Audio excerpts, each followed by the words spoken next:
Today, we may feel like a voice telling us that the anointing is not today. Really, how many of us are expecting an anointing today?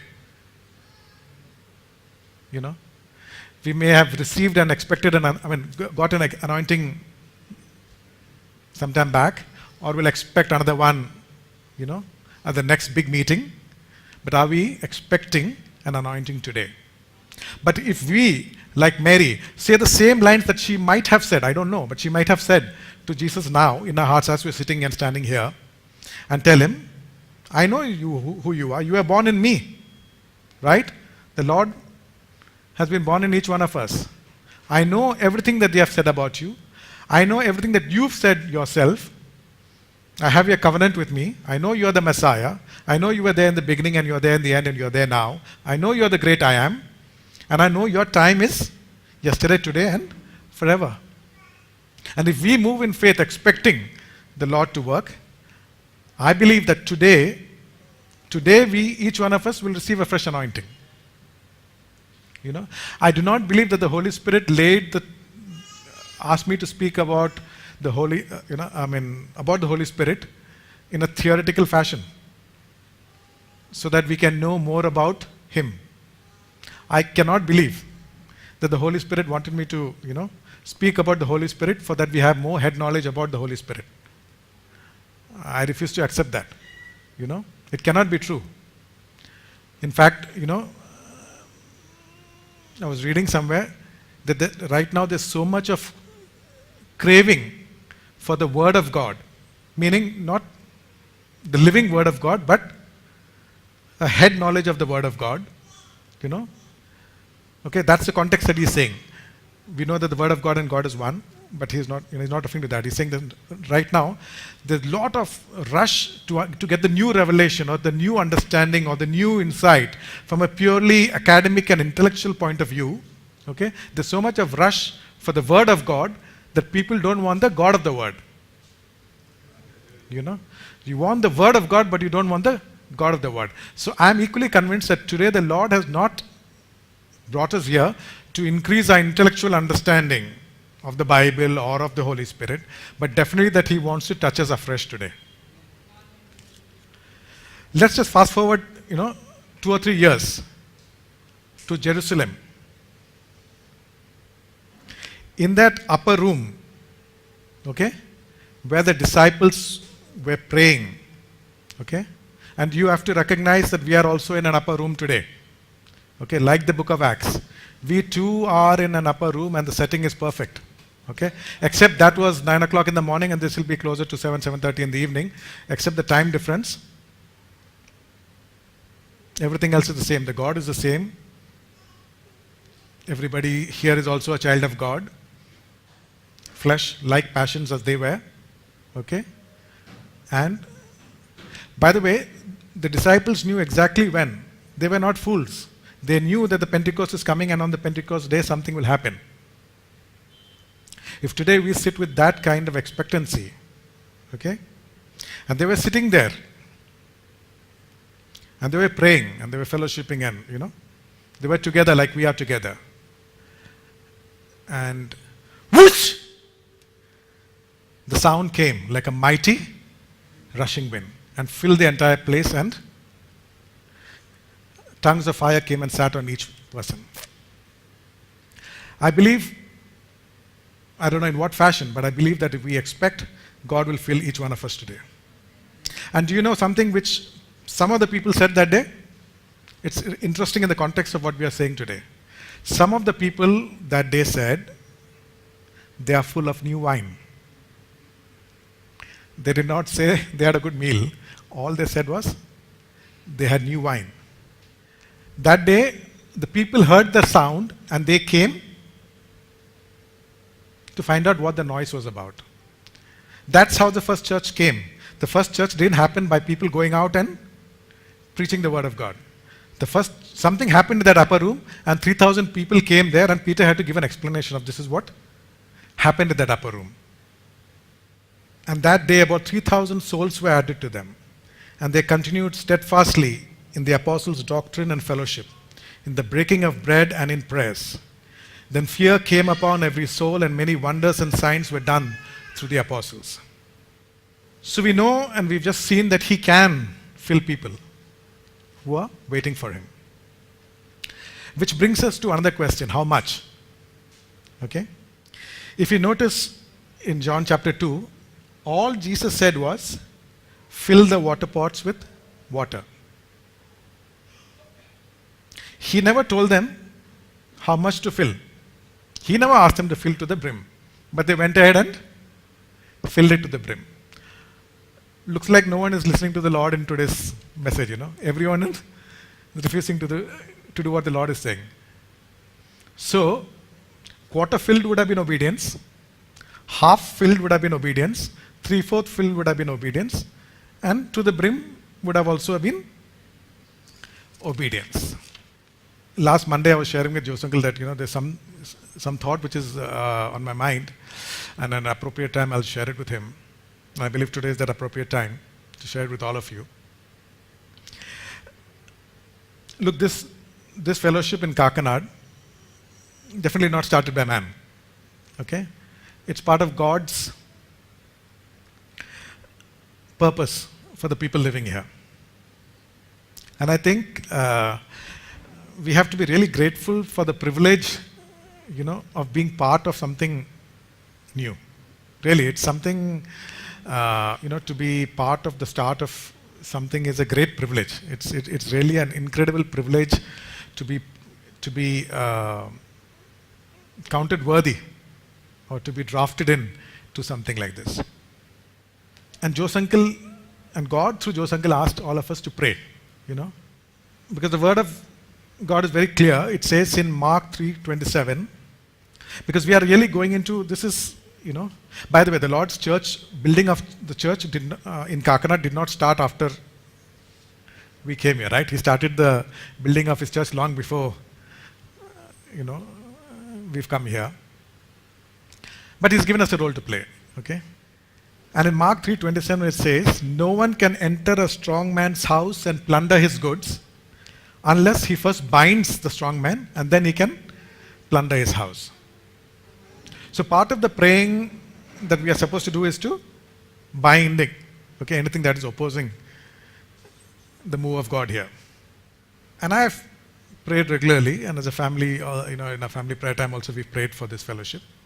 But a thought struck me very clearly that if I pray for any need with as much fervor as I've been praying for this fellowship, none of my prayers would get answered. That if I prayed for this fellowship here with as much fervor,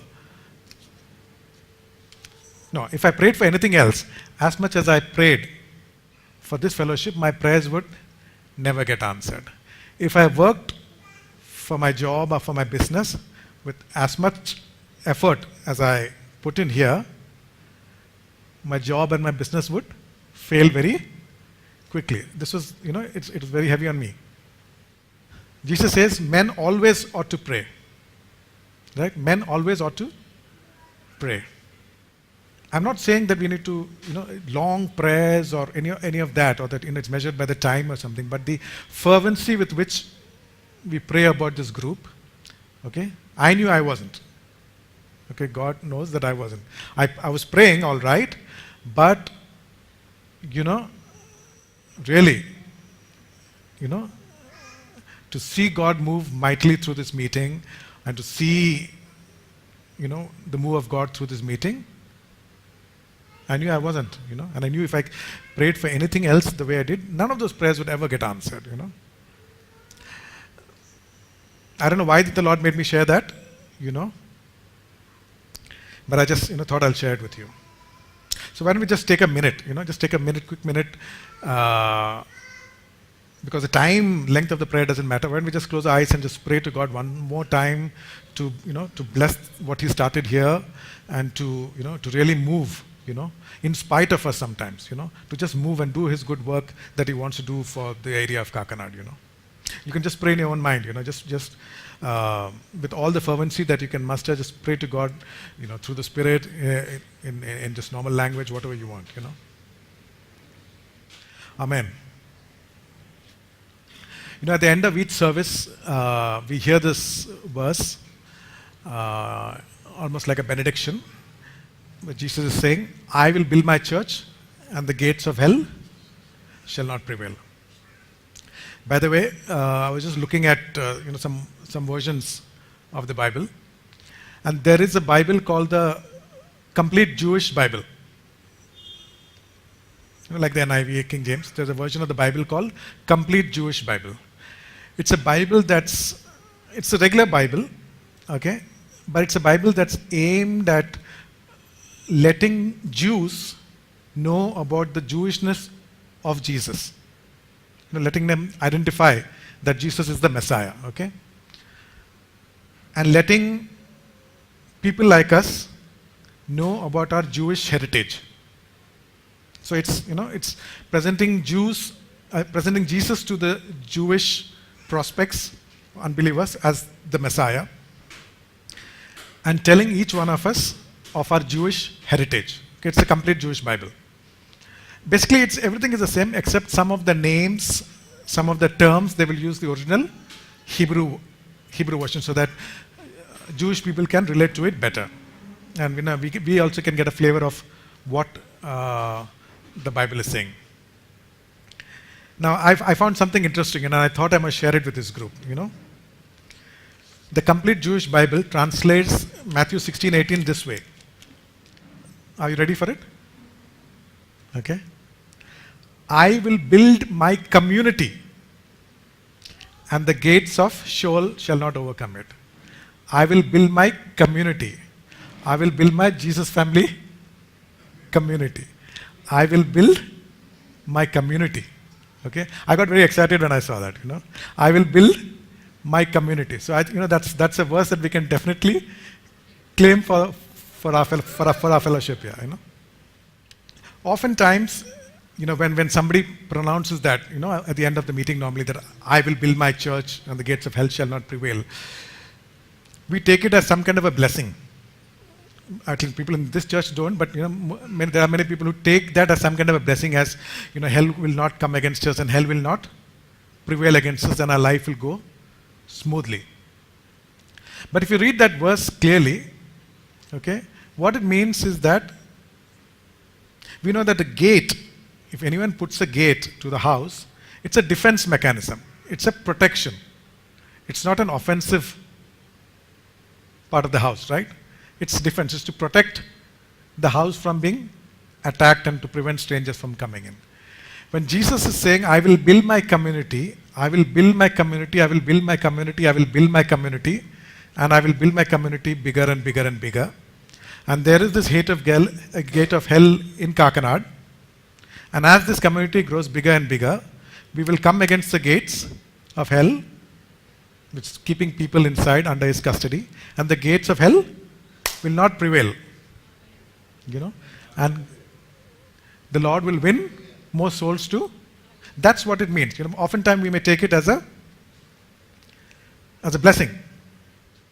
I got moved on a bit, like Uncle says, the rabbit trail. But coming back to that wedding at Cana, the Lord did not tell them how much to fill, but nevertheless they went and filled to the brim. We have to recognize that to the extent that they filled, it turned to wine. If the sixth water pot was half filled, for sure the sixth water pot would have been half wine, right? But the servants were obedient and they were hungry and they filled it to the brim. What's the relevance for us?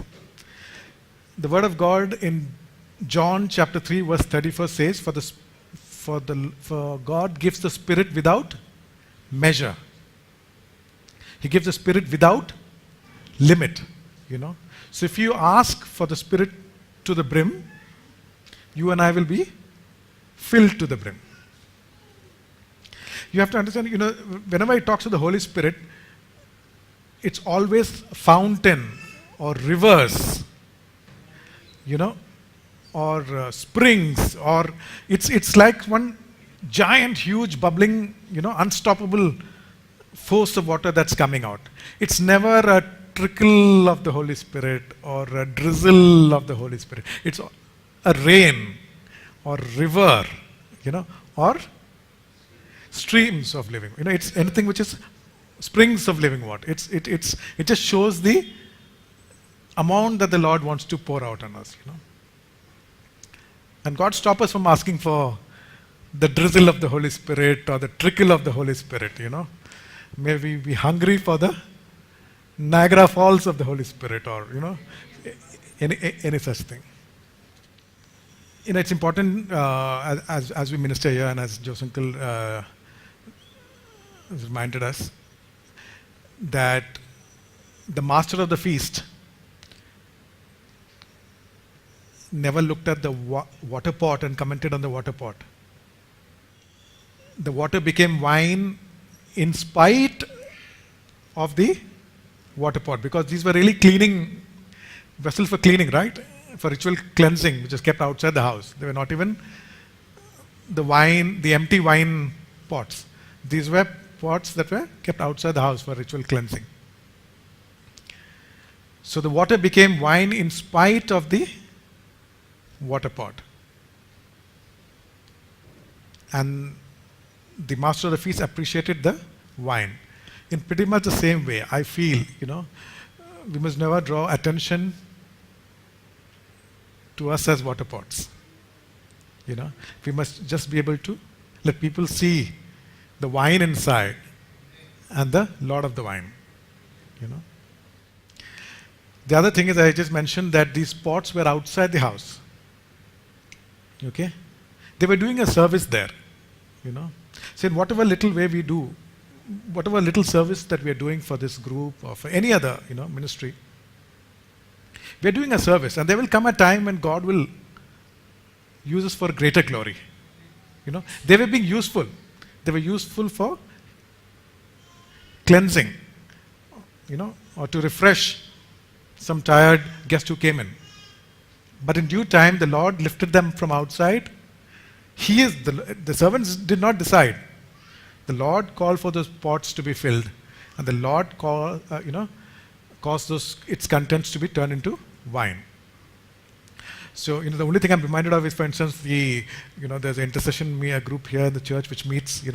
No one sees what they do, but but the Lord is seeing it. And I'm sure the Lord will bless the team, greatly for the service that they're doing. And they may not be cleansing the way we do, but you're really covering us under much more powerful cleanant. The blood of Jesus covering us, our meetings, covering each one of us. So we have to be grateful to God for that group. In Matthew 11, there is a time when you read that John the Baptist is in prison, and he sends some of his disciples to Jesus, asking, "Are you the one, or should we look for somebody else?" Now, what really happened is, John knew that this was Jesus, and he was expecting a different kind of circumstance, that the kingdom in all its glory and power, it would be an economic kingdom, it would be a political kingdom, it would be, a totally social kingdom would come. Okay? And John was expecting that, and he counted off the first day in prison, and he counted off the second day in prison, he counted off the third day in prison, and he counted the fourth day in prison, and finally he got frustrated and said, maybe I was going after the wrong guy. And he sent his disciples very sincerely to Jesus, and he asked them, "Are you the one? Or should we look for somebody else?" And Jesus says, "Go and tell John the things which you hear and see. The blind see and the lame walk, the lepers are cleansed and the deaf hear, the dead are raised up and the poor have the gospel preached to them." This is all from Isaiah. So John, you know the gospel, the book of Isaiah, you know what's written, and you can see all those prophecies being fulfilled. So this should tell you that it's the Messiah. And then Jesus adds one more thing. "Blessed is he who is not offended by me." Right? Verse 6 of Matthew chapter 11. "Blessed is he who is not offended by me." There may be many things that we've been expecting the Lord to do for us. Okay? At a particular time. We counted off the first day, we counted off the second day, we counted off the third day. Okay? and now we are getting a little edgy like John. Right? And we know the Lord himself said, of those born of women, there's no one greater. Okay? We've been waiting for something, or we've been waiting for an anointing, or we've been waiting for a greater filling of the Holy Spirit, or we've been waiting for whatever. And it's not yet come. You can begin to doubt like John began, like John doubted that day. We need to pray that the Lord will give us the grace not to doubt. Not because the Lord will not forgive our doubting, okay, because he knows at the end of the day we are flesh. But he says here, blessed is he who is not offended. There is a particular blessing that the Lord is promising in not being offended by the delay that we see from God. The Lord is not moving at the pace that we are expecting. The Lord is not doing things at the moment we are expecting. Okay? And we tend to get anxious and we begin to work, But the Lord is saying, don't. There is a blessing in not being offended, I think it's a powerful blessing. I don't know what it is, but there's a blessing that the Lord promises. He's not saying there's a punishment for anyone. No, he doesn't say that. But there is a blessing. He doesn't say anything negative. He says there is a blessing in not being offended by delays, in not, in maybe your ministry not coming out, or in whatever you've been waiting and really hoping for, in that not being manifested, or the Lord's power not being manifested in any area of your life. There he's saying there's a blessing in not being offended by that delay, And we should claim that, blessing. We should ask God, give me the grace to get that blessing of not being offended by you. Of being satisfied with your timing, of being fully rested in your promises. Okay? Maybe we are looking for greater power, we are looking for greater strength from the Lord, and it's not happened so far. The Lord is saying, don't get offended if you have not received it so far. I will give it to you. I want to close with something which Mary said. Okay? There's lots to be learnt from whatever Mary did and acted that day. Lots to be learned. She said two things. First, she went and told Jesus what the issue was. They have no wine. She presented the problem. And then she got ready and told the servants, do whatever he says. If when the servants did what he told them to do, they got a miracle, right? It stands to reason that if we do what he says, we can expect a miracle in our lives, that we can get fresh wine, we can get the best wine we've ever had. It's clear logic, right? 1 + 1 = 2. If then the servants and Mary did what he told them to do, and they got a miracle. Today, if we do what he tells us to do, we will get a miracle. So let's see what he has to tell us. First, Isaiah 55:1. Ho, everyone who thirsts, come to the waters, and you who have no money, come buy and eat. Yes, come buy wine and milk, without money and without price. We are thirsty. Okay? He has told us to come to the waters and to come buy and eat. Okay? Wine and milk. That we have done today. We were thirsty and we were hungry and we have come to the waters. So you can tick that first checkbox. We have come. Okay, and we are expecting. Okay. Number 2. The second thing that he tells us in Luke chapter 11 verse 13. Familiar scripture. If you then, being evil, know how to give good gifts to your children, how much more will your heavenly Father give the Holy Spirit to those who ask him? Okay? So the second thing he's telling us to do is to ask him. And today we will ask him to fill us once again in Jesus' name. We have come, and now He's told us to ask. The third thing, John chapter 7, verse 37. On the last day, that great day of the feast, Jesus stood and cried out, saying, "If anyone thirsts, let him come to me and drink."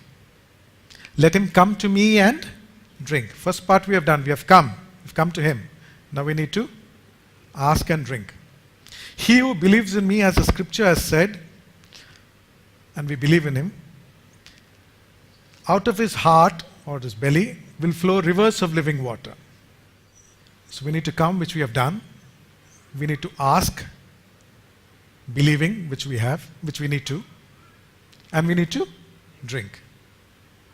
I'm fully aware that there's great impartation and great transference of the Holy Spirit when somebody lays hands, especially when anointed people lay hands. There is great impartation of the Holy Spirit. But if that day Mary just obeyed Jesus and received wine, I believe we follow this simple instruction and do what He tells us, we will have new wine flowing in us. And I'll just close there. Okay? We have come, we need to ask, believing and expecting to be filled, and we need to start drinking. Okay? I'll go back and sit, and I think we just need to take, each of us need to take a few minutes to just start praying for a fresh, check your spirit level, because the Lord is here and He can tell you exactly what your spirit level is. We need to check our spirit levels, and we need to ask the fountain of living waters for a top up to the brim. Okay? And let's not limit God. Okay? Let's ask God for everything. Let's ask God for the fruits of the Holy Spirit, for the gifts of the Holy Spirit. Let's not limit Him in any way. He is the same Holy Spirit that was there in that upper room on 2000 years ago, and He's the same Holy Spirit that's in this upper room here today. Okay? So let's just start praying and expecting the Lord to answer our prayers.